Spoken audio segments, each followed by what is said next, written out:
The mic was not on this whole time. What is going on, guys? Sorry for the eye clutter. We're going to kick this off with a 6-person draft. I have the 5th pick. I am about to be on the clock as CeeDee Lamb, Christian McCaffrey, and Justin Jefferson have just went. But now that Tyreek Hill went, secret's out. I can go running back just for the fact that I know I can get more wide receivers later. But I'm not going to be an idiot, and I'm just going to take Jamar Chase. We're just going to go safe real quick, get the first pick off the board, get that wide receiver in there, and we'll see what comes back to us.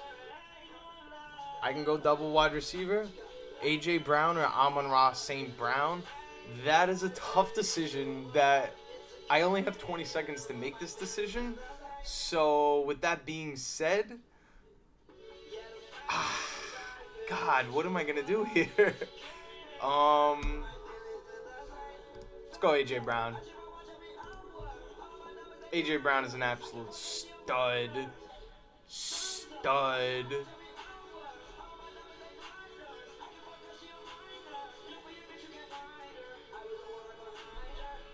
Steven, thank you so much for joining. Really appreciate it, brother. Now let's rock and roll. Why is my stream not showing my Underdog? That's a little confusing. Let's figure this out real quick.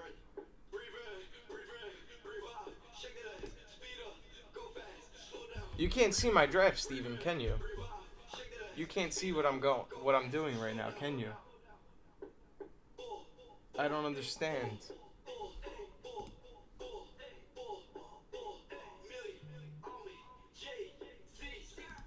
I'm on the clock again, but unfortunately nobody even knows who I'm picking, where I'm picking. Let's go Marv. I feel like I'm getting a value at Marv. But why is my stream not showing? This is crazy.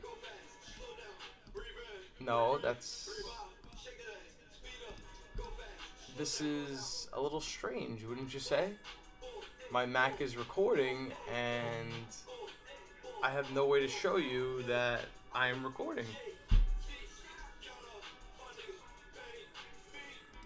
Running backs are a premium in this league, huh?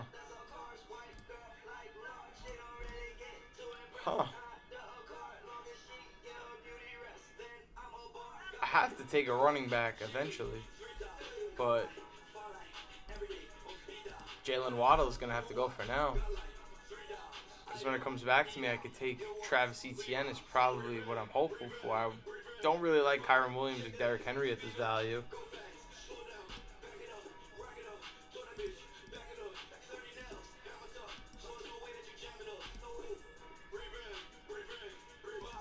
Why is this happening?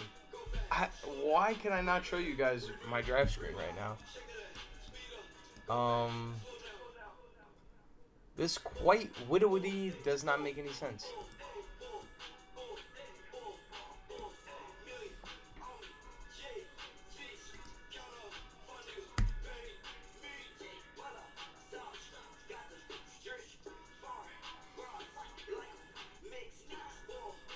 This is a little strange, I would say. I am going to try and figure this out.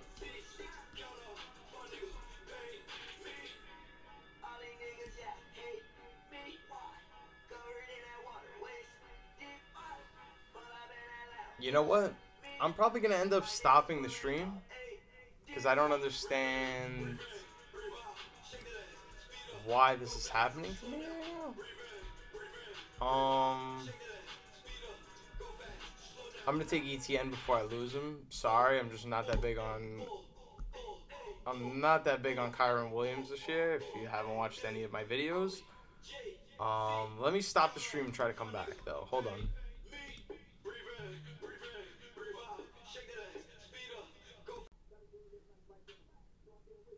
This should work. There we go. There we go.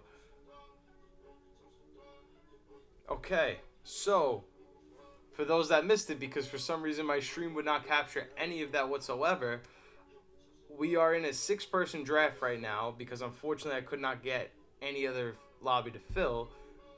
However, in our first 5 picks, at the wide receiver position, we're rocking with Jamar Chase, A.J. Brown, and Marvin Harrison. Those are our 3 receivers, followed by the running back duo of Travis Etienne and Isaiah Pacheco. So likely here, I would like to get a quarterback, but Patrick Mahomes is best available, so I'm probably going to pass on that for now. There are plenty of wide receivers available, obviously, because we're in a 6-person league. Why wouldn't there be plenty of wide receivers available?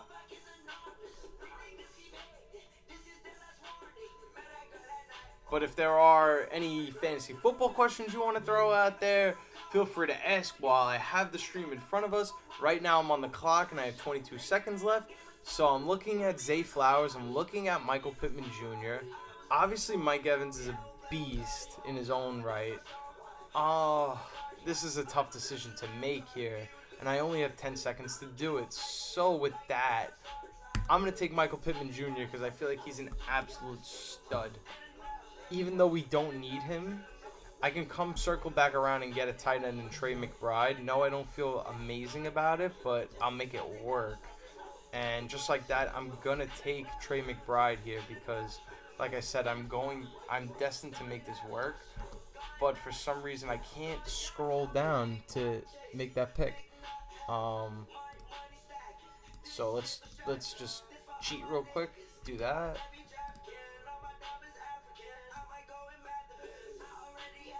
Why can I not scroll down? This is very strange. Let me refresh. Is that going to help? Yes, okay. Now I can scroll. The magic scrolling has worked again. Kyler Murray just went, so yeah, it looks like I missed out on every quarterback that I could have potentially wanted with this next pick at round 5. But I'm not really that mad. I'm going to take James Cook once he becomes available at my pick, at pick 53. Right now we're at pick 50. So I just have to make sure that 3 players don't get who I'm trying to get. Sorry. Excuse me.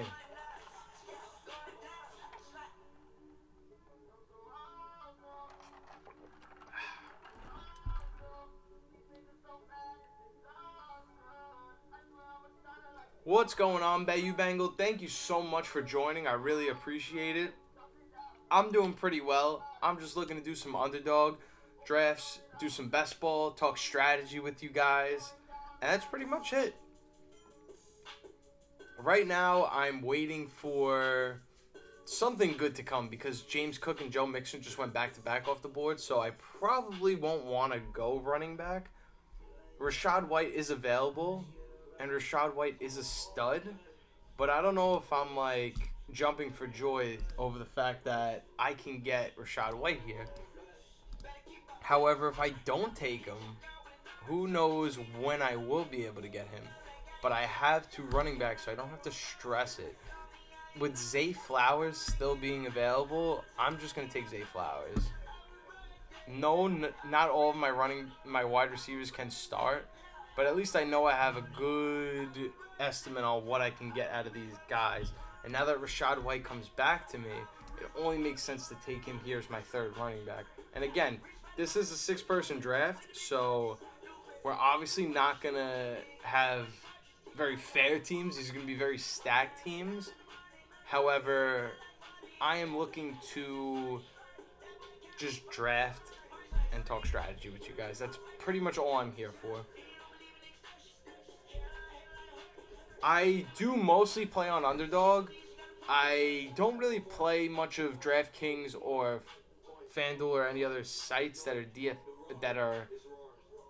DFS, but I will occasionally dabble in a DraftKings DFS.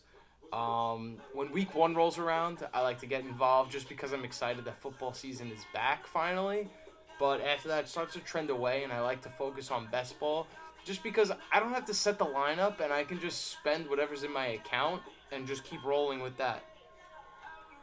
But let me know, is there like a sleeper wide receiver you're looking after, or are you looking for any kind of sleepers that are late round in your fantasy drafts? Because I am all ears to anything you guys have to say. I just missed out on Joe Burrow, Dak Prescott, and Jordan Love, so I am very upset right now. I can use my late round quarterback strategy that I've been going over with you guys. Tua Tagovailoa and Jared Goff go back to back at 15 and 16, so I'll likely just try to scoop around and grab one of those guys. But if I could bolster depth somewhere, I'm trying to figure out where that could possibly be. George Kittle is available. You know what? Just because of his playmaking ability. Oh, I didn't get him, did I? I did get him. Okay, great, great.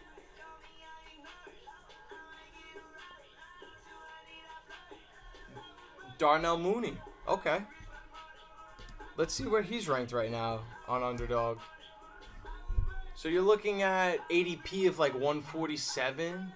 I like that. I like that kind of late round strategy, honestly. I'm gonna go over some of the guys that I like when it comes to that taking that pick. For now, Ramondre Stevenson's available, and that's way too good to pass up. So let's go Ramondre. I'm gonna go over. Let's just check where Darnell Mooney is again. Okay, wide receiver 68. Do I have anyone that's more sleeper material than wide receiver 68? I like Ricky Pearsall a lot. I just made a draft about him. He's wide receiver 67. And the reason I am so high on Ricky Pearsall is just sheerly off the fact that I don't believe that Brandon Ayuk is going to stay with the 49ers, to be honest with you. I truly believe that there will be a trade before week 1 where Brandon Ayuk is sent packing and out of San Francisco, because there's no news or any alerts on this guy getting a contract. And if he's not getting a contract, there's no reason for him to stay in San Francisco, quite frankly. He is a number 1 wide receiver. He deserves top wide receiver money, but he's not even the best wide receiver on his team. So for me, it makes sense to try to take a chance on a Ricky Pearsall, because you're getting somebody that was drafted in the first round of this year's draft, and it's almost going to cost you nothing to get a player that a team invested that kind of capital on. You know what I'm saying? So for that, I really like Ricky Pearsall. We'll talk more about my sleepers in a moment. I just want to make sure that I get my pick off really quick. Brock Bowers is available. I don't love that. Let's check out the running backs here before my pick expires. And I'm going to take Najee Harris just sheerly off upside. I know it sounds ugly, but listen. If this guy gets back to anything that he was in his first 2 seasons in the NFL, we're looking at an absolute stud of a pick. And it's right back to me. So let's hold off on strategy for a second. Jordan Addison is available, but so is Xavier Worthy. But to be honest, not an Xavier Worthy guy. I'd much rather Jordan Addison at this spot. A.T. Perry is your most drafted wide receiver. Not that I hate A.T. Perry at all. Correct me if I'm wrong. We're still talking about Okay, no, I'm sorry. I was thinking that A.T. Perry was on the Indianapolis Colts, but A.T. Perry is on the Saints. Now, with Perry being the wide receiver 98, that is a very inexpensive ADP, and anyone could afford to make that dart throw. But might I suggest, if you're going to go that much of a sleeper, Rashid Shaheed is wide receiver 53, right? Rashid Shaheed is, in terms of yards per reception and yards per route run, one of the elite factors in that. And not to mention, he is a big play deep threat, and if the Saints could somehow find the ball to Rashid Shaheed, we're looking at a serious value here at wide receiver 53. He's obviously going to be the second wide receiver to Chris Olave, and the same would apply to if you were to draft A.T. Perry. You're you're assuming already off the bat that you're getting a wide receiver 3 in an offense, but might I recommend taking the Rashid Shaheed at 53 because it's more realistic that somebody like him can find the end zone, as he showed last season that he can do that. But also, there's less obstacles for someone like Rashid Shaheed to become an elite option versus A.T. Perry. But while I'm on the clock, let me just talk strategy. I believe Jaden Daniels is a stud and being severely underrated. I know on Underdog he's one slot ahead of Caleb Williams, but I'm just not sold that there's much of a disparity between the two. And clearly, Underdog agrees the same way, the drafters here. So I'm going to select Jaden Daniels, but I will also go back and get Tua or Jared Goff at some point. Right now, I'm on the clock. I have just about 10 seconds. I see Keon Coleman, Jamison Williams, but I'm going to take Lad McConkey because realistically, Lad McConkey has a chance to be a number one receiving threat, even though the Chargers offense might not be a high passing offense. I am still getting a number one wide receiver in an offense, and it's going after guys like DeAndre Hopkins, who although was a number one wide receiver, but more importantly, guys like Chris Godwin have went before him. I took Jordan Addison before him. So clearly I'm getting a value in terms of volume in Lad McConkey because Lad McConkey could be slated for 90 to 100 targets in his rookie season, but, we'll see how that goes.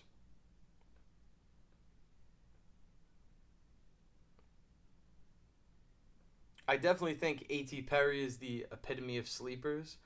Um, Here are some other guys that I like. I'm about to be on the clock again, so I don't want to waste too much time. But somebody like Curtis Samuel is a really good value at wide receiver 50. But if you're more so looking for that deep, deep, deep sleeper range, somebody that replaced, um, someone that replaced, who was the first player? You said Darnell Mooney in the Falcons offense. I really like Matt Collins here at Buffalo because there are 241 targets between Stephon Diggs and Gabe Davis that are leaving, and somebody has to take those. Dalton Kincaid, unfortunately, is not going to get 160 targets, so his 80 targets last season are not going to magically double. And you have Curtis Samuel and Keon Coleman, so right in that third fiddle could easily be somebody like Matt Collins, who just has a nose for the end zone and can find his way in there from time to time. Here now I'm up, and I don't really love my options, but just because Trey Benson is young, and Trey Benson will probably stride later on in the season, I'm going to take him just because I have running backs that will last me up until that week 13 or so when he becomes a starting running back.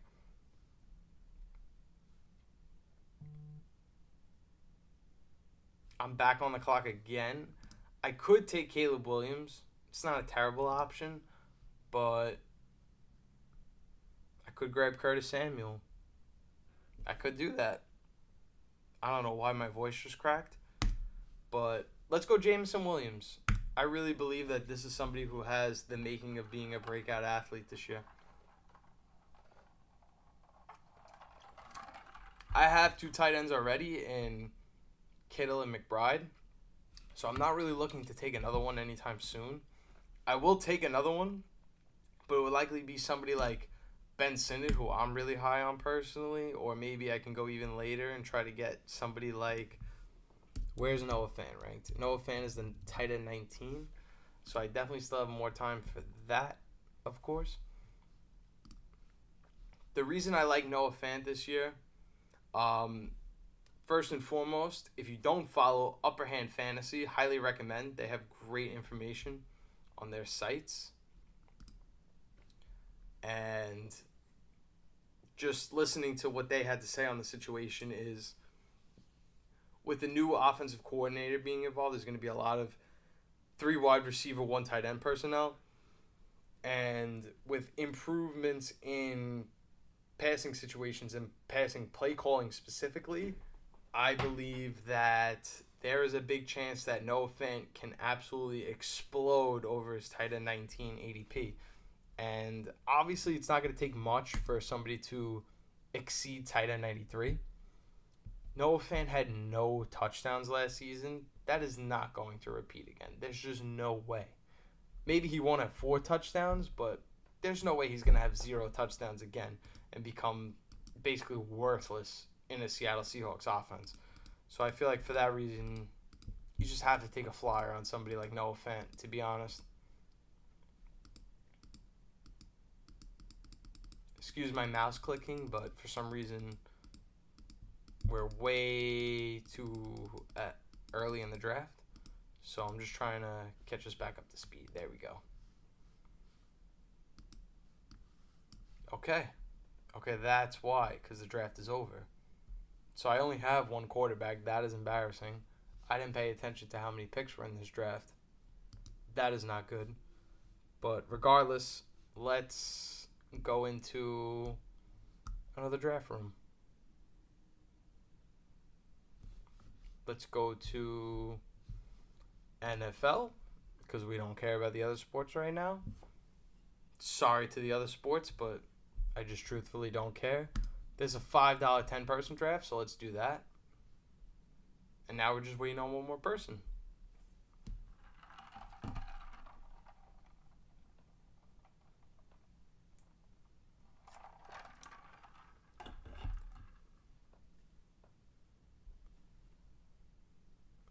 Ninth pick, 12-man PPR. Who should my first 2 picks be? Now, this is a great question. Hopefully, let's see. Can I join a 12-person draft? Maybe get the 9th pick and figure that out. Oh, well, I can't leave now. If you're the 9th pick, let's just go by Underdog ADP. I have the 2nd pick. Wow, that's actually pretty good for 10-man, but 10-man is a joke. If you're playing 10-man, sorry, don't mean to offend you, but back to your question, GB. If I had the 9th pick in a 12-person league, obviously I don't know who's going to be there for my 2nd pick, but I'm hoping A.J. Brown lands to me. You're realistically not going to get one of those top 3 running backs in McCaffrey, Breece Hall, or Bijan Robinson. But if you were to get one of those running backs, I would absolutely smash Breece Hall, Bijan Robinson's value. No, you know what? I feel like the best way to go about this, take Jahmyr Gibbs at your first pick if you don't love what's there wide receiver. Now, this is only if you don't love what you see. If you can have a chance to grab A.J. Brown, I would grab A.J. Brown. If you don't have the chance to grab A.J. Brown and Puka Nacua is the best available player, I'd probably target Jahmyr Gibbs. Let me just make my pick really quick.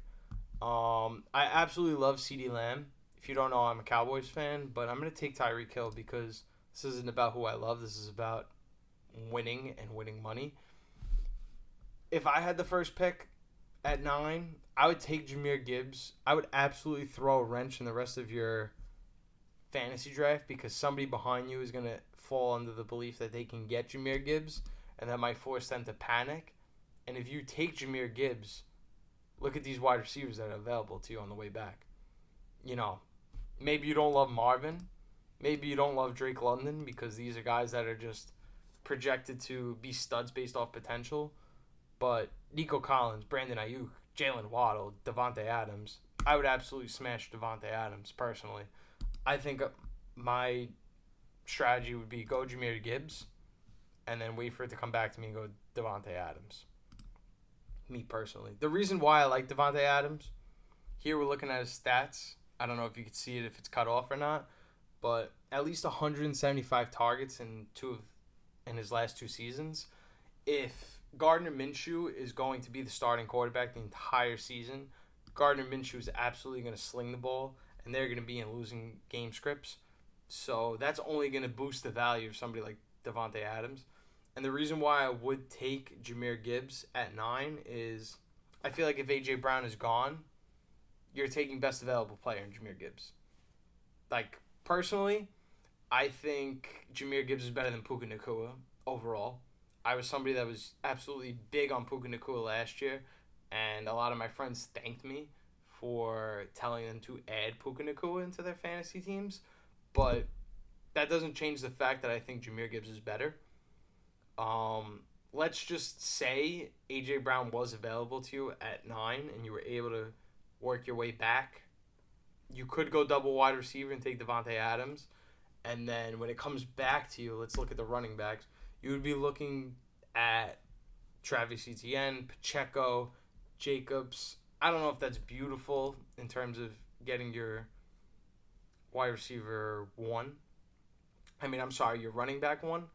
But if Jameer Gibbs came back to you on the turn, that would be a smash home run play. If you could land Saquon Barkley or Jonathan Taylor, I feel like that's also a smash. But let's just say neither one of those were available. I wouldn't reach to take Devon Achane, and I wouldn't reach to take Kyron Williams personally. I would just probably bolster up and go double wide receiver at A.J. Brown, Devontae Adams, and just settle for my best running back to be Pacheco. Because if I'm going to take somebody like a Kyron Williams or Devon Achane, there are options in both of those backfields where their work gets eaten away from them in Blake Corum or Raheem Mostert. Now let me just go back to my pick really quick. I see Brandon Ayuk, Jalen Waddle. Those are the two names that stand out to me the most so far right now. Yeah. If I really believe, like I just said, that Brandon Ayuk is going to be traded and be a 1, I'm going to draft Brandon Ayuk because it just makes the most sense. No, I don't have a running back right now, and that scares me. But if I could double up and go Travis Etienne and maybe Aaron Jones later on, I feel a lot more comfortable about that. I believe AJ will be available, and he's the one I take most in mock drafts. But I like Gibbs a lot. I agree with that. I feel like AJ Brown should be available for you. If AJ Brown wasn't available, I would pivot and go Jameer Gibbs.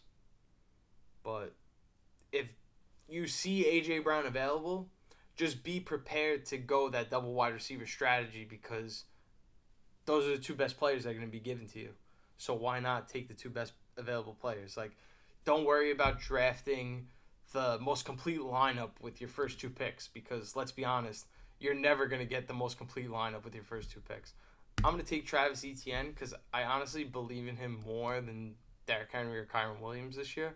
I know that sounds crazy, and I know people are rumoring that Tank Bigsby is going to eat into the workload of somebody like Travis Etienne, but I'm just not sold that Kyron Williams is going to stay healthy. Sean McVay's running back group, they never lead the league. They never lead the team, in carries back-to-back seasons. So I'm just not going to buy into, with a high draft capital, that Kyron Williams is going to be the guy again. Derrick Henry is an absolute stud, but could find himself in a goal line role that I don't love, where Keaton Mitchell's eating a lot of his snaps that are prior to the goal line. So I take Travis Etienne just off the fact that out of Kyron Williams, Derrick Henry, Isaiah Pacheco, and him, I have the most PPR upside in Travis Etienne. So that is the reason I took him there.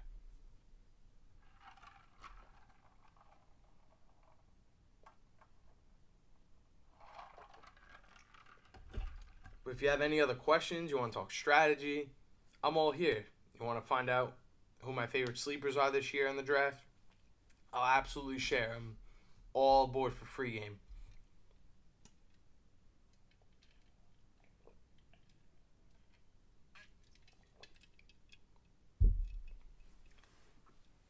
I like the idea of going AJ Brown and Jameer Gibbs if you were at the 9 in a 12-man league, but obviously no guarantee that Jameer Gibbs makes it back to you.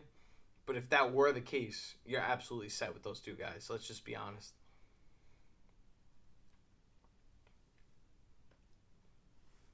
Josh Allen just went. I believe that's the first. Yep, that is the first QB off the board at pick 30. So I'm not going to be able to get the best quarterback. I have a long way to go to my next pick. I have 6 guys drafting in front of me. But Let's see what becomes available. I did make a video where I like Travis Kelsey's ADP a lot. I feel like, excuse me, for some reason, Travis Kelsey is a steal at his tight end 2 price tag. And normally, it would cost you a first or second round pick to land Travis Kelsey. This year, it's going to take me a fourth round pick. Like, why am I not going to do that? Why wouldn't I do that? Now, if you're in a boat where if you're picking at 109 and your best running back is, let's just say, Isaiah Pacheco because you went wide receiver, I wouldn't advise going Kelsey over a running back there. But being that I trust Travis Etienne enough to be my one, I'm comfortable with the idea of taking Kelsey. But Kelsey already went, so it's a little unfortunate. I'm the next pickup. I could take Sam Laporta, but I'm honestly not really sold on Sam Laporta. I would much rather take Isaiah Pacheco. The person before me probably needs a running back, so I won't get him. But he took Sam Laporta, so I'm just going to take Isaiah Pacheco and run to the hills with that. Now I have 2 running backs that I trust and 2 wide receivers that I trust. I feel like I'm in a really good position here. When it comes back to me, I could take Lamar Jackson, which would be awesome, or settle for something else. It's tough because where I stand right now with 1 pick remaining, I'm absolutely dying to take Zay Flowers, and I really want Zay Flowers. But unfortunately, if I take Zay Flowers, I miss out on Mark Andrews. And although Mark Andrews feels like a reach, I'm taking Mark Andrews in the 5th round. Like, if someone were to tell you before last season, like, in 2024, Mark Andrews is a 5th round pick, you would sign up for that every single day of the week. There's no doubt about that. You would definitely sign up for that.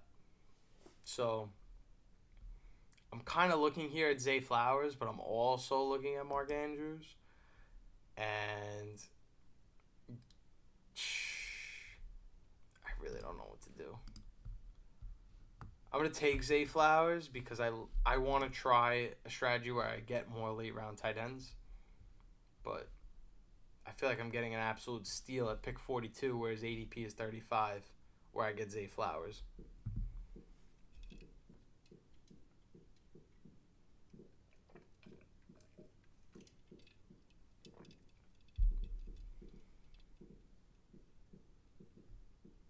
Just give me 1 second, guys. I will be right back.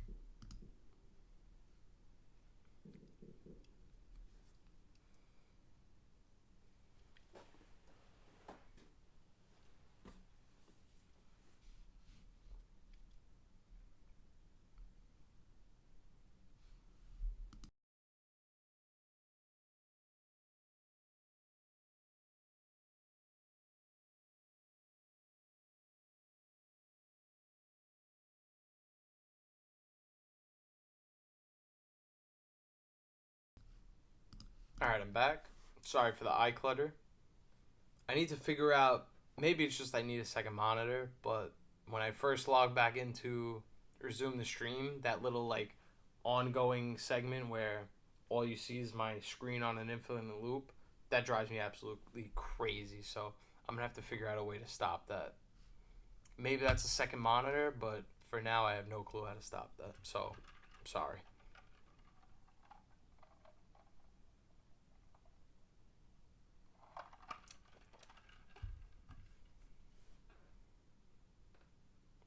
Terry McLaurin just went off the board. Terry McLaurin is a really good value this year in fantasy. I believe with an actual quarterback now, for once, like Terry McLaurin finally gets a quarterback. Think about that. He's never had a quarterback, but always been very solid in fantasy. No, I'm not jumping over the moon with his productivity, but his worst season was last season, and it was wide receiver 31. So clearly we know that if I'm not drafting this guy in the first 4 rounds of fantasy, I'm getting a value because I'm getting a guy who's literally Mr. Consistent. Like, you guys wanted to say that DJ Moore was super underrated, and he was, and absolutely popped off this year. Somebody like Terry McLaurin is very, very, very underrated. I'm up in the next pick. I have no idea what I'm going to do. I see Kyle Pitts, but now that I see Kyle Pitts, I'm absolutely sick to my stomach that I didn't take Mark Andrews and just take a wide receiver. But Anthony Richardson, Anthony Richardson just went, and that's very painful for me to see. So I might take Calvin Ridley. I believe Calvin Ridley's going to be a number one option in Tennessee. I mean, we were jumping over the moon to get him in round 2 last season, right? When we knew he was the number 1 wide receiver for Trevor Lawrence. I don't understand why we're not jumping over the moon to draft him again. No, he wasn't the guy you drafted him for in the second round, but now I'm getting him at a discounted price. And he's still going to lead whatever team he plays for in targets. So I really like Calvin Ridley there. I feel like that's a value. But we'll see. The next pick is going to come back to me. And I don't love Joe Mixon. I might just reach over and take Kenneth Walker just so I have running back depth. Joe Mixon was available, so it's not really reaching if I take Ken Walker. I'm going to do that. I know that there's teams ahead of me that didn't take multiple running backs, which I think is stupid. Like if I look at Tristan's team, who took 6 wide receivers and nothing else, you have Jamar Chase, Drake London, Nico Collins, DJ Moore, Tank Dell, Jaden Reed. Now, let's just say this is 3 wide receivers and a flex. You can only play 4 of those guys. Like, what are you doing? What are you doing? I'm just going to take the position that you need, and now you lose, and I'm going to win money off that. Tristan actually opted in to take a 7th wide receiver in Chris Godwin. So, just want to say thank you, Tristan. I will definitely collect your money at the end of the season.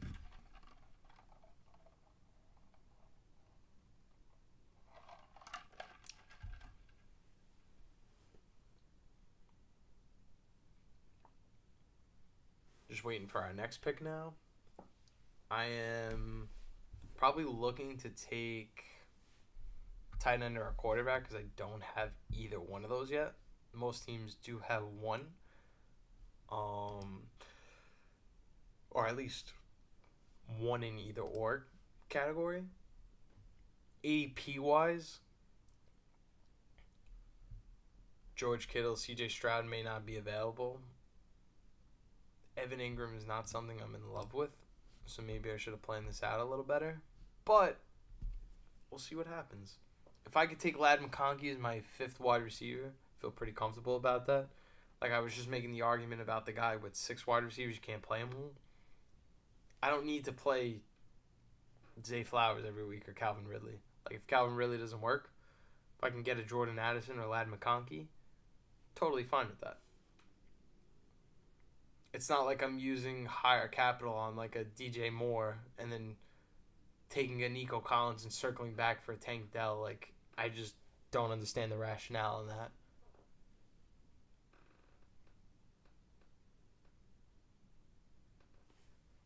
I just don't get it personally. I have 3 running backs, and they all have different bye weeks.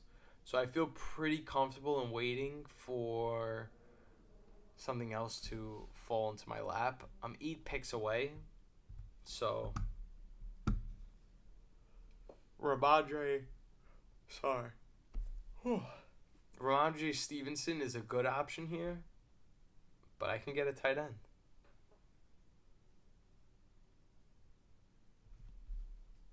Could get a tight end.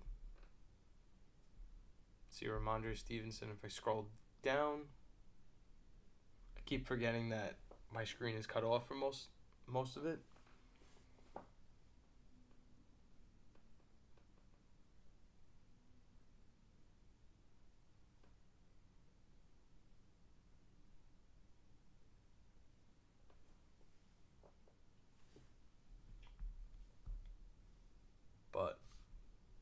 This draft is taking a long time.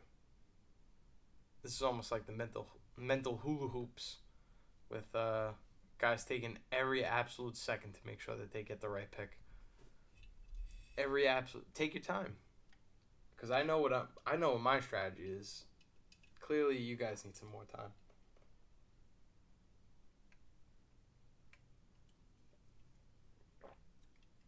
CJ Stroud just went off the board, so I definitely can't take him, which I'm totally fine with because I didn't want him in the first place. I see Evan Ingram, and I'll love that pick. I got to be honest with you. And I'll love it. Hoping somebody does it before I do it, but that doesn't look like that's going to happen. I just also don't get the rationale of somebody like Evan Ingram goes around before Jake Ferguson, where, yes, obviously Evan Ingram had a better season last season, but Jake Ferguson is just, he has a safer floor. Like, I know what I'm going to get out of him every single week. David Montgomery is available. Great option in terms of if you're looking for a handcuff to Jahmyr Gibbs. I personally am not going to bet on the fact that Jahmyr Gibbs is going to get hurt.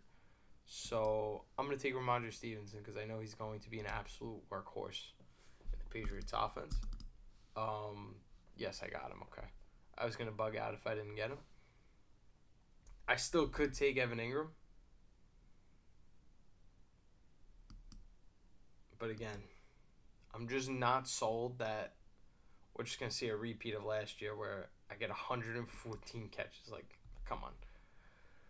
It's a very extreme ask of somebody like Evan Ingram. Sorry, very tired. But extremely high ask of somebody like Evan Ingram to just keep performing above his ADP. Because if he has 114 receptions like he did last year, talking about another top 4 or 5 finish at tight end, which I don't believe is possible. Could take a wide receiver, but obviously I have wide receivers. I'm going to take a chance on Kyler Murray. No, I don't think that Marvin Harrison's going to make him an elite fantasy option. But once he got settled on the Cardinals after his ACL injury, I almost said surgery. After his ACL injury, he was a really good quarterback in fantasy. And I was somebody that stashed him, put him on my IR, waited for him to come back, and it absolutely worked for me. So, with that, I'll give Kyler Murray another shot.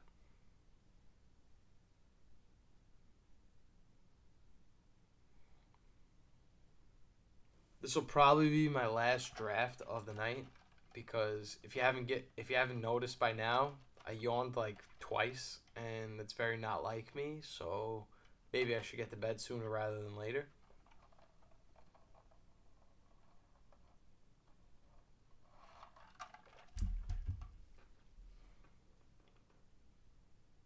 I do have some time in between my picks, so I'm gonna run to the bathroom. I'll be right back.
Made it back just in time. I'm on the clock. I see Curtis Samuel. I don't really have much time to pick because I was obviously running to the bathroom. I see David Njoku, and I don't have a tight end, so I'm going to go David Njoku.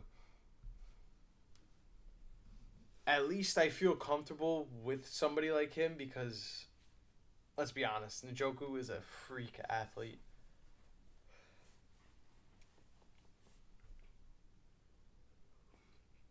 When it comes to Njoku, we're talking somebody that finished as a top 6, top 7 tight end last season, if I'm not mistaken. Maybe even top 5. So to know that I'm getting him with a 11th round, a 10th round pick, feels like a steal.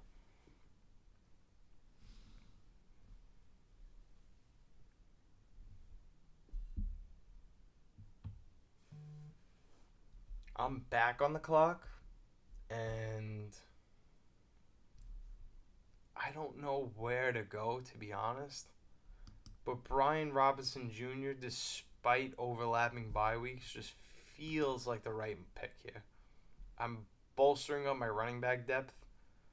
I know that I'm not competing with Tyjae Spears and Tony Pollard or Devon Achane and Raheem Mostert. And I know I'm getting a starting running back in Brian Robinson Jr. So I feel like that just makes the most sense of all picks.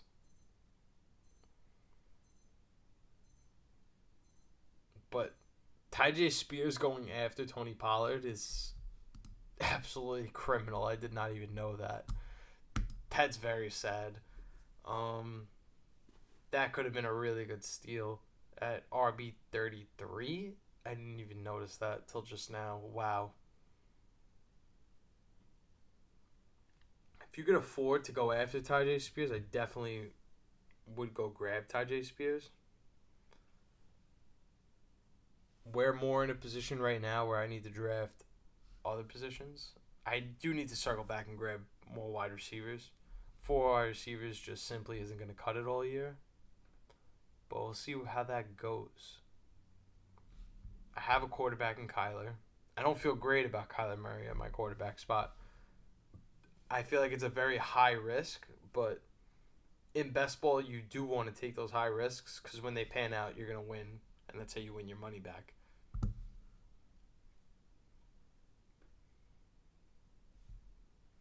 Trey Benson, Romeo Doubs, and Javonte Williams are the next 3 off the board after me. So we shall see what makes its way back to me. Sorry I keep yawning. Very long day. I spent most of the day at the Mets game today. I'm not a Mets fan, but I had an opportunity to get some free tickets from a friend of a friend. Thank you to who gave me those tickets. I had an absolutely great time. Tua Tagovailoa just went off the board, so now I'm not having a great time all of a sudden. It seems like I have to take Jared Goff now if I want Jared Goff, which absolutely sucks because I didn't want to reach for somebody like that. But listen, it is what it is. I'm trying to win my money, so I will have to go after Jared Goff if I want to win. And Trevor Lawrence goes off the board after Justin Herbert and T-Law go off the board. Now it feels like I have to just smash the ADP on that. Somebody's going to be very disappointed they don't get him, but I need to make sure that I get Jared Goff. If I don't get him, plan's ruined. I'm going to have to scrap the plan and go for something else.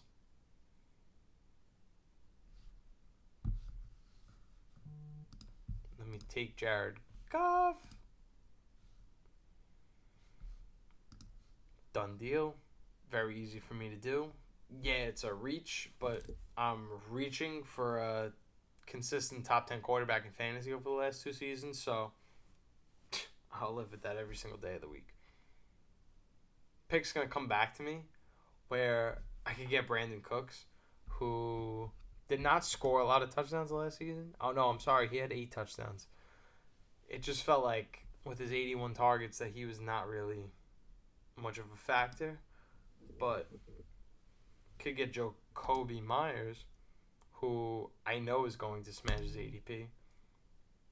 I like Adonai Mitchell so much, though, that I want to take him here. But who's to say that the third or fourth option is more valuable than the second, third option in Vegas? So I'm going to have to go, unfortunately, Jacoby Myers here. The reason why I consider Jacoby Myers more of a second, third option is because he's fighting targets with Devontae Adams, obviously, and Brock Bowers. Whether you think Brock Bowers is going to get 100 targets or not, that would determine if Jacoby Myers is the second, third option on the Vegas Raiders, who are going to pass more with Gardner Minshew at quarterback. They're not going to be a team that runs the ball a whole lot. They're going to throw the ball. Even if it's not part of the game script, even if it's not part of the scheme, it will be part of the game script where they're trailing and they have to throw the ball. So I definitely like Jacoby Myers here more than Adonai Mitchell. Adonai Mitchell has to fight targets with Michael Pittman, maybe even Alec Pierce, maybe even Josh Downs. Like, I don't really know if I'm going to guarantee Adonai Mitchell better than Alec Pierce or Josh Downs.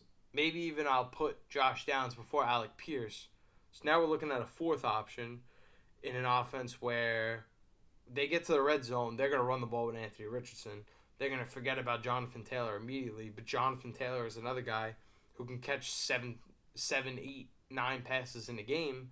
So, is Adonai Mitchell really a third option, or is he more like a fourth, fifth option? That's why Jacoby Myers makes a little more sense at this spot.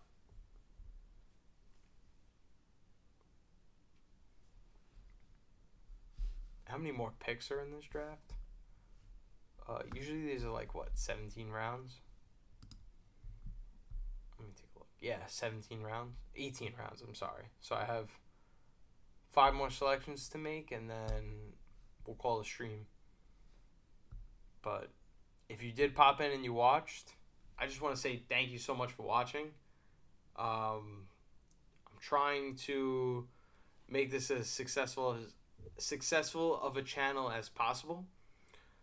I really appreciate everyone that just drops in and even just asks one question or even just watches. But, the goal is to obviously get this out to more viewers and more people so that people can appreciate the fantasy football content I put out. I have 2 quarterbacks, so I'm not really dying to take a quarterback.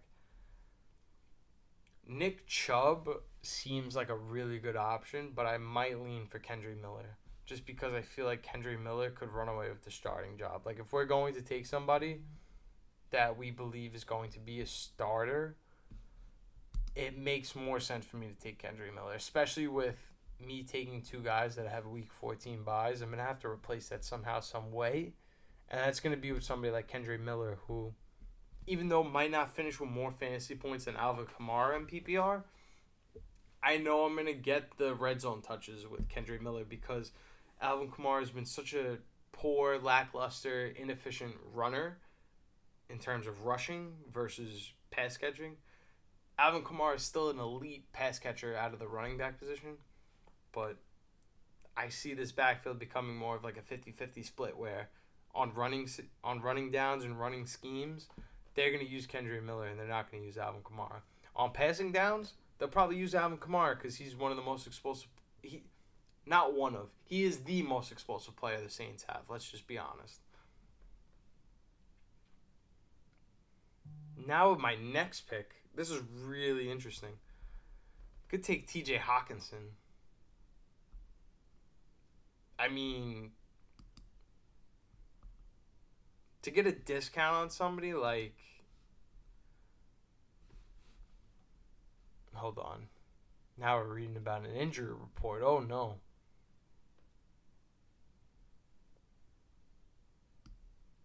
The progression has been incredible. Oh, no. I just took Adonai Mitchell because I spent too much time. Oh.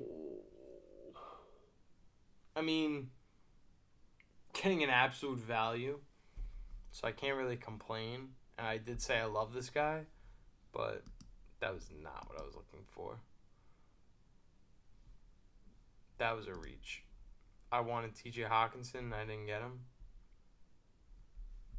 But Kamani Vidal, though. Kamani Vidal. I like that one. Xavier Legette and Ricky Pearsall both really excite me at these picks. And I know we talked about Darnell Mooney earlier in this stream. I would much rather take a chance on Ricky Pearsall or Xavier Legette, respectfully. I just don't think that Jonathan Mingo is like a number one wide receiver. He's a deep play threat, no doubt about it. But in terms of having the full package, I feel like Xavier Legette has a larger skill set than somebody like Jonathan Mingo, who, excels in running vertical routes and just beating his man right off of speed. Xavier Legette feels like somebody who's a more physical, bigger wide receiver where I can trust him more in the 3-down packages versus somebody like Jonathan Mingo, who is going to have that 61-yard touchdown or whatever the case may be, but only catch that one pass versus Xavier Legette in PPR. I might get 3-4 catches for 30, 40 yards, and, give or take, whoever has the touchdown is going to have the better day, but I can rely more on the volume of somebody like Xavier Legette, even though I've never seen him play a game versus Mingo, who is just a straight line runner, absolute speed demon. I need a tight end. I do need a tight end. I might take Noah Fant just because look at the running backs, look at the quarterback, look at the wide receivers. I have plenty. I will go back and get more wide receivers. Don't get me wrong. I have 2 guys with a 14 bye week, and that kind of stresses me out. But it shouldn't, because I will tap back around and get something good. I just need to make sure that, screw Hunter Henry. I make sure I get Noah Fant here. I need to make sure that my team is well balanced. After I take Noah Fant, hopefully I can circle back around and get Ben Sinnott after I get another wide receiver. Or maybe I'll just wait even more or even longer on a wide receiver, but we'll see. I am the next pick. I would have really liked Xavier Legette, but he went at 152, and I'm at 159, so we'll see what's available. Not taking Quentin Johnston. I'm sorry. I just, you're expecting a breakout, but somebody that had 67 targets last season in a pass-happy offense, I'm just not really thrilled about taking that. I could take Adam Thielen. I'm not taking Ray Davis. I'm not doing that. Do I have Ramondre Stevenson in this league, so might not help me to get Antonio Gibson. I'm going to take Noah Fant. Hopefully I get it off. Did I get it off? I got it off. Let's go. W's in the chat. W. W's in the chat. I got my guy. It's get your guy season, and I got my guy, Noah Fant. Looking at what I might do at wide receiver, truthfully have no clue. I like Roman Wilson. I also like Michael Wilson, who, has he been drafted yet? Hell no. He's a wide receiver 77. I got time. If you look at my wrist, I got time today. Rashad Bateman. That's a value. That is a value. Wan'Dale Robinson could be a value. But even in the Giants' best season, he wasn't a value. So I'm going to go Rashad Bateman. I'm going to buy into the fact that this is somebody that I've been a fan of for years, and it hasn't panned out yet. But at the ADP I'm getting him at currently, it takes little to nothing to invest in him. So I will take that investment in him. On those days that Zay Flowers isn't scoring a touchdown and it's Rashad Bateman that steals it from him, I'm going to benefit from it because I have Zay Flowers and Rashad Bateman in my lineup.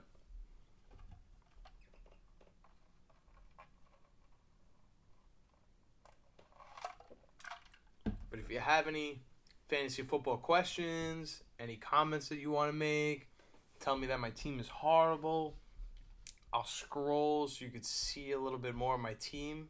I know my giant head is in the way, but I'll just go over and speak on what my team looks like currently.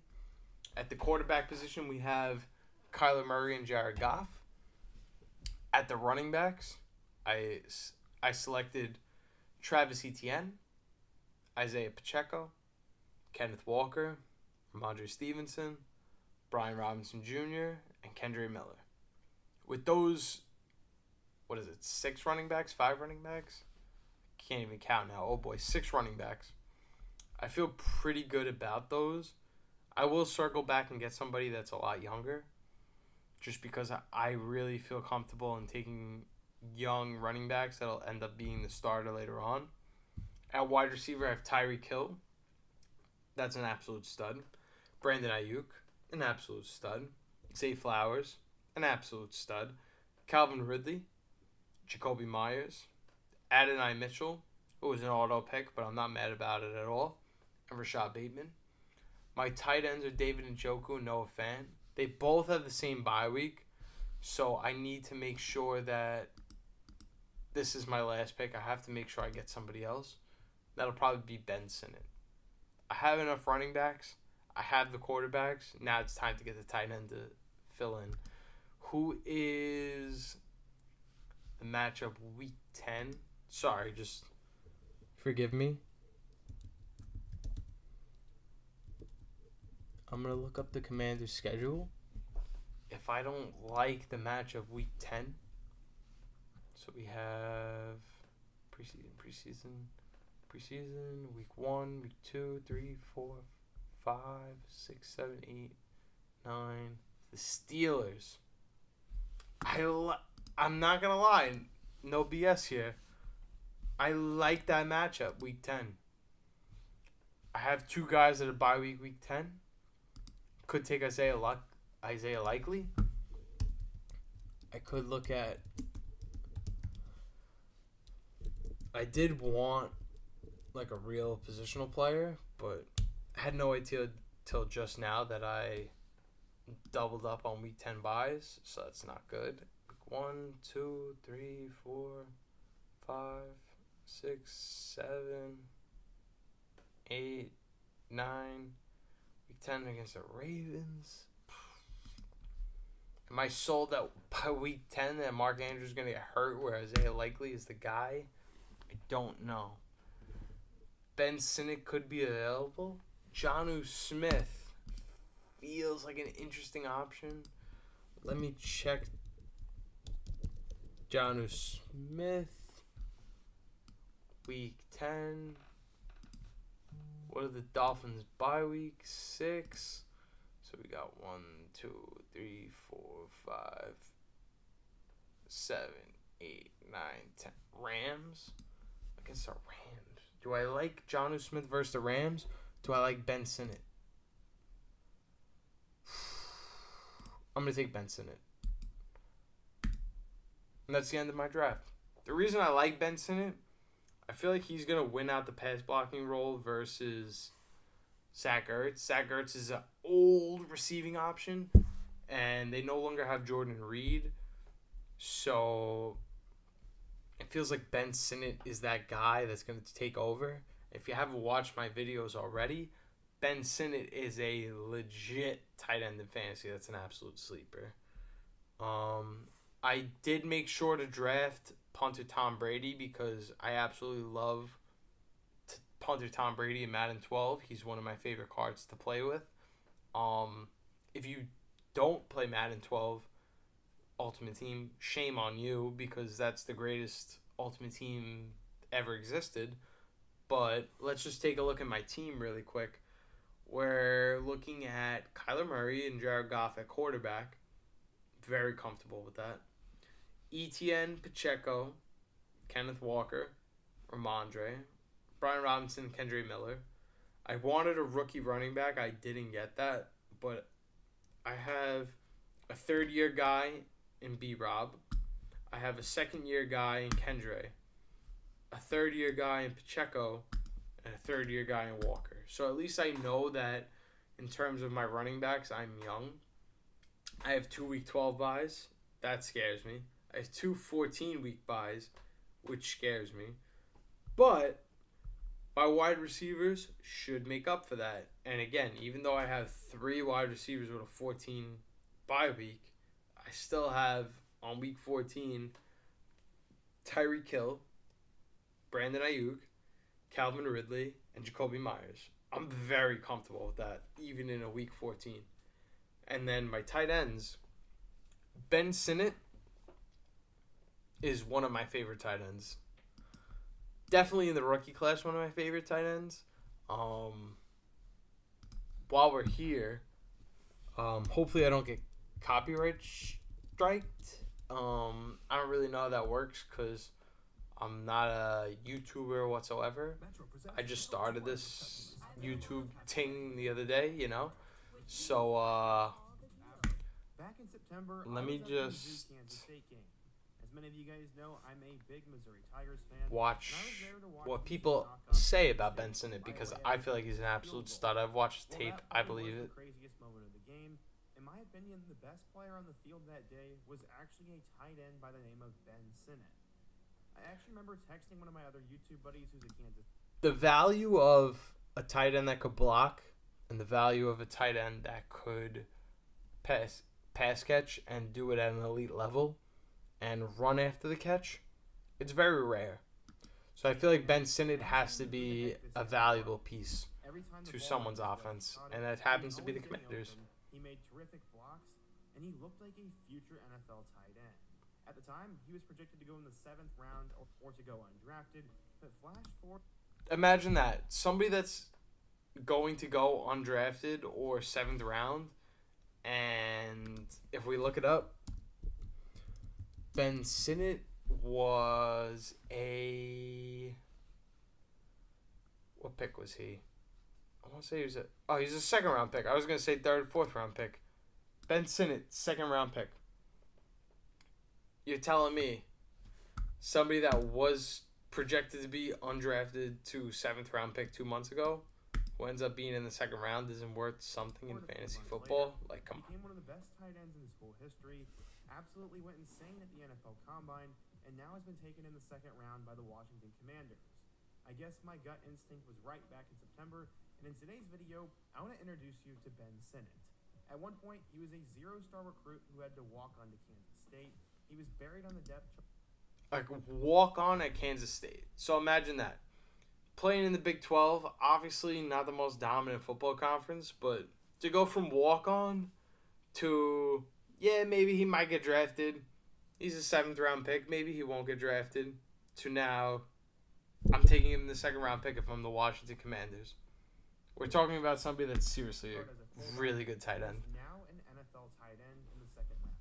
It's a pretty crazy story, and today I'm going to tell you about it. We have Ben Sinnott so many times he just laughs thinking. The run after the catch with Ben Sinnott is amazing. I know this is not a great example. We're watching high school scrimmage, but granted, this player is talented. Early on, Ben actually had one sport that he loved, and it was hockey. He said, quote, "Hockey was my first love just when I started when I was 3 years old." He ended up playing in a club league all throughout high school, but he... Okay. So, tight ends. What do we love about tight ends? We love the ones that are tough as nails. We have somebody here in Ben Sinnott who is absolutely tough as nails, who wanted to be a hockey player and turned into a football tight end. He did say in time football became his favorite. While golf, tennis, and track allowed Sinnott to showcase his athletic ability, taking carries out of the backfield is crazy. I'm sorry. He said, quote, "I did not want to play football until I could hit. I wasn't playing flag football or anything, and this instinct probably came from playing hockey. I think it was 3rd or 4th grade, and it was really fun, and I loved it right when I picked it up. That's when he started playing football." Sinnott was a big-time athlete and would eventually arrive in high school.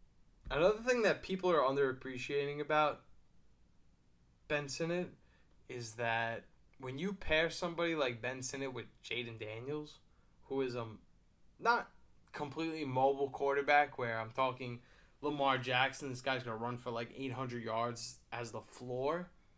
We're talking about somebody like Jaden Daniels, who could get out of the pocket and break loose if he needs to. A PA rollout with somebody like Ben Sinnott, we just watched a reception where he runs after the catch.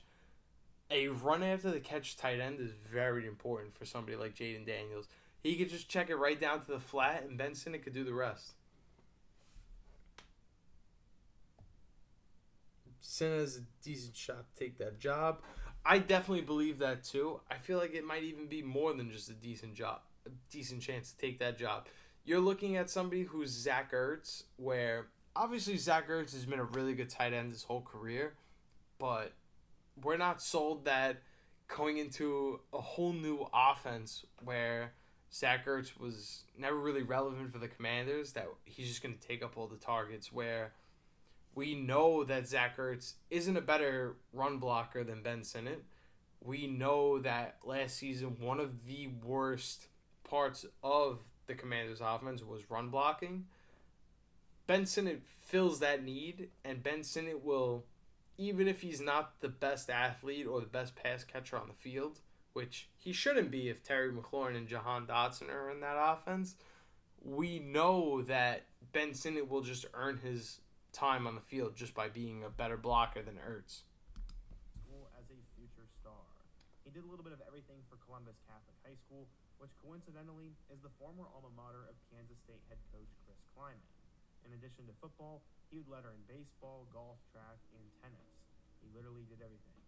On the football field, he'd end up being a tight end at Kansas State, but at Columbus, a walk-on at Kansas State. Said, quote, like, just imagine the kind of career trajectory that we're talking about. This is somebody that could be a big-time, fantasy talent, where we're talking about this story and we're like, wow, he went from walk-on to nothing. But it was the one-handed interception with a 72-yard return for a touchdown that really made him know that Ben had a future. He said, quote, we're talking bubble screens by a tight end. I know this is college and this isn't the NFL level, but we know that he can run after the catch. Like, this is something that's not a secret to us whatsoever. We could definitely find better Ben Sinnott tape if we want to watch Ben Sinnott tape. I don't want to end the stream completely because I'm having a good time. But if I'm going to be honest, I could definitely watch some Ben Sinnott right now. I could watch some Ben Sinnott highlights. I don't have a problem with that. Could he be the next Travis Kelce? Okay, see, now, like, that I have a problem with because, like, we've never seen him play a snap yet. Like, I'm not going to go out on the assumption that we're in front of the next Travis Kelce. I'm not going to say it can't happen, but I'm also not going to tell people that this guy is the next Travis Kelce. I mean, there's a difference between somebody that's a good run blocker and somebody that's an elite pass-catching tight end. There's no reason to believe that. I mean, kind of makes sense in why their views per hours are so low. But not trying to disrespect anyone. Obviously, they get way more views than me. I would absolutely kill for 10,000 views in 2 months. But let's watch this. This is obviously a little biased, but let's see what they have to say about the situation.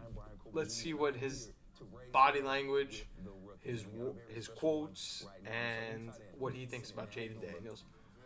Oh, man, I'm blessed, man. I'm happy to be here with you, man, because we know you're busy, man. You're on the field now. You're in the building, this rookie minicap. How's it been for you? It's been awesome. It's good to get back, like, doing football. Yeah. Training for the drills, like, touching cones and stuff. So it's good to just get back to football and be out there with the new teammates and the new guys you're meeting. So, Man, we're so happy to have you on that field, man. Everybody's excited looking at you like, man, who is this massive dude? But you went number 82, right? Yeah. What, any significant? I don't know. The way he's talking about just going to practice and doing cone drills, kind of excited for him. Significance in that number? I mean, that's what they gave me. I was just showing up. I had no idea what number I was going to get, but I wanted the player to make the number. So That's kind of crazy.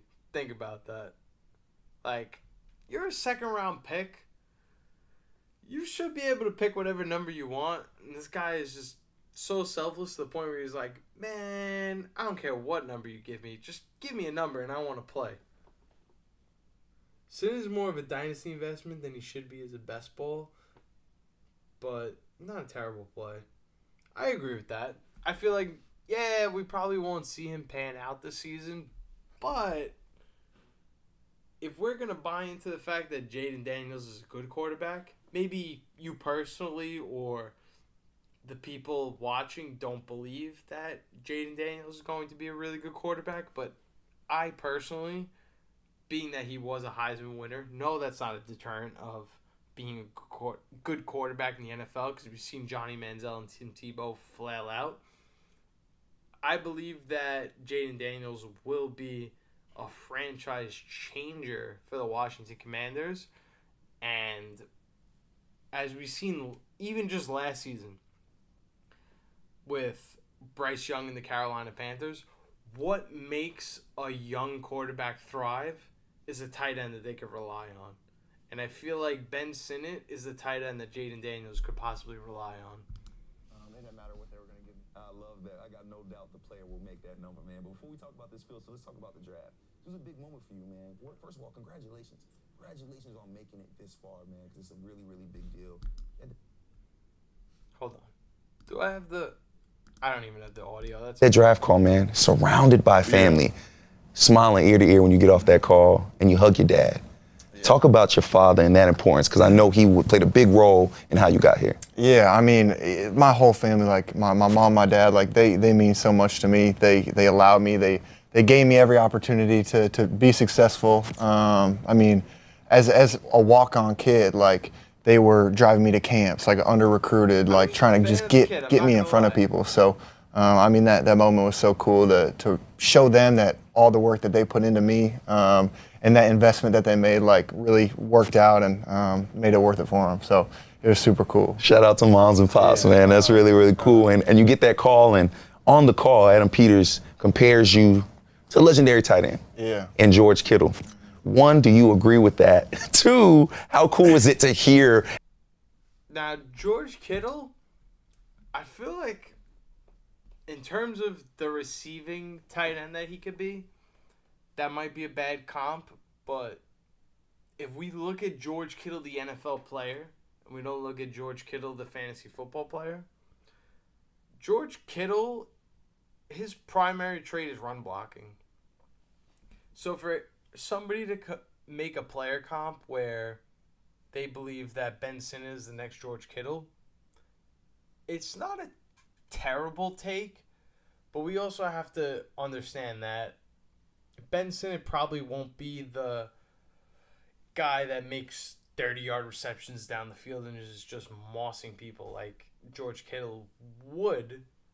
But in terms of their skill set, in that they start with run blocking and their ability to break the line of scrimmage and find little openings in coverage, that is all accurate. But I feel like George Kittle's a really, really high comparison to make for him. But it's not a bad one. It's not. You could definitely do a lot worse. Like if somebody were to say, like, this is Travis Kelce, like we just said, and where I was like, that is not right. Or if someone was like, this is the next Tony Gonzalez, I'd be like, sir, you're absolutely bugging. But for somebody to say that about George Kittle, where Kittle's primary asset to an offense is pass blocking, I don't hate that. And have that kind of expectation put on you before you even stepped in the building. Yeah, I mean, he's a guy that I want to play like you watch him all over the film, like this, what he does and that kind of stuff. And at being from Iowa, I grew up watching him in Iowa and all that kind of stuff. So I think we have some similar things.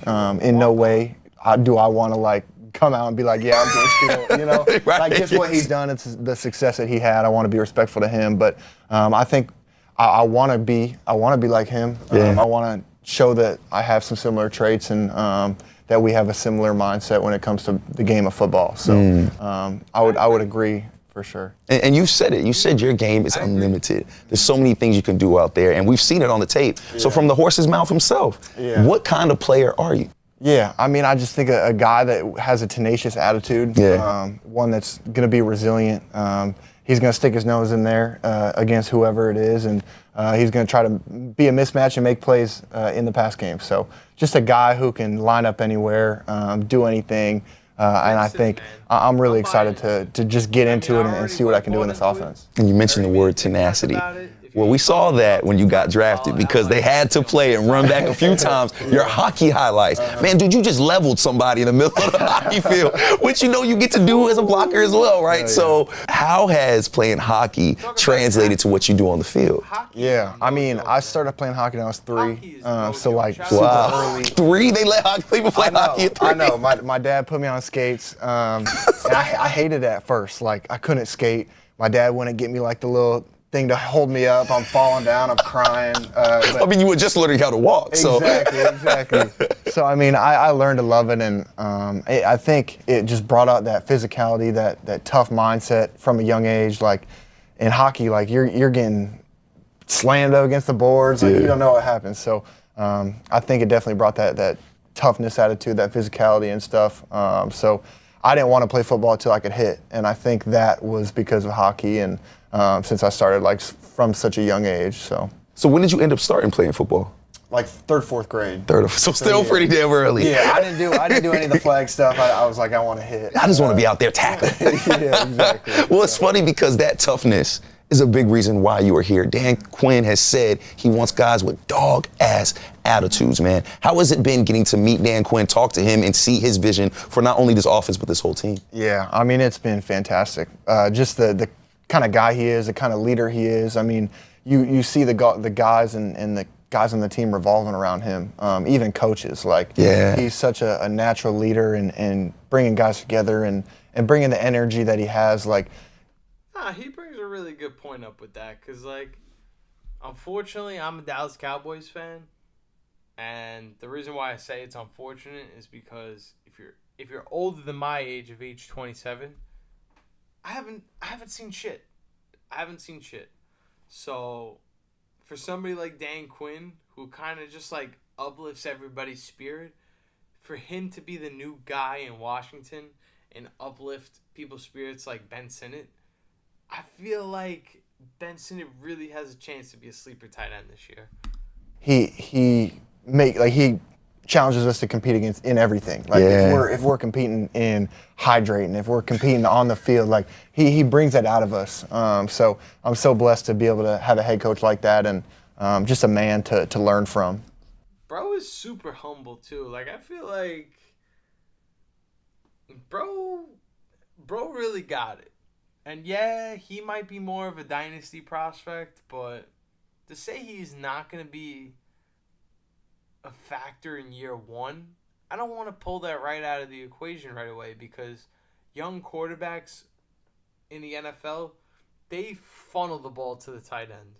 And if Benson is going to make his way on the field because he's a better run blocker, not pass blocker, run blocker than Zach Ertz, then why can't Ben Sinnott be that guy? Seriously, though. Why can't he? You talk about a man to learn from. Well, you got Cliff Kingsbury. Cliff Kingsbury has had some success with tight ends, man. He knows what he's doing over there. How excited are you to be a part of a Cliff Kingsbury offense? Yeah, I'm pumped. That's another thing. That kind of throws a wrench in the equation that I wasn't really thinking about with Cliff as the new OC. Cliff knows Zach Ertz very well, and Cliff is going to do a lot to scheme for Zach Ertz, but we've never seen Ben Sinnott in the league. And again, I'm not saying he's George Kittle or Travis Kelce, but we're talking about somebody who is a better, in terms of first 3 downs, down to down, we're talking about a better quality starter in Ben Sinnott than we are Zach Ertz. I mean, you look at all the guys that he's been able to develop, getting tight ends touches. It's important in offense. It is. It's cool to see that he sees that and he wants to get tight ends the ball and just get him involved in multiple ways. Like, even if that's in the blocking game, in the run game, motioning around. So you've seen what he's been able to do with the guys in Arizona and everywhere that he's been. So I'm super excited. He also feels like a dude that, like, he's aware of the tape, you know what I mean? Like, he's somebody that studies tape. Like, that's something you want in a football player, regardless of what position he's going to play at. You know this kid is going to be watching the film, studying the film, analyzing, and becoming a better player because of that. So, I don't know. I'm pretty confident in Ben Sinnott. I kind of went way too far onto the topic of Ben Sinnott. It's getting pretty late, so I'm probably just going to end the stream at that. But thank you guys so much for watching. If you aren't subscribed already, please subscribe to my channel. We are pumping out fantasy football content all the time. I unfortunately don't have a video planned for tomorrow, but I will try my best to get something out for Monday. But until then, my name is Turtle. I'm signing out, and I hope you guys have a wonderful night. Peace.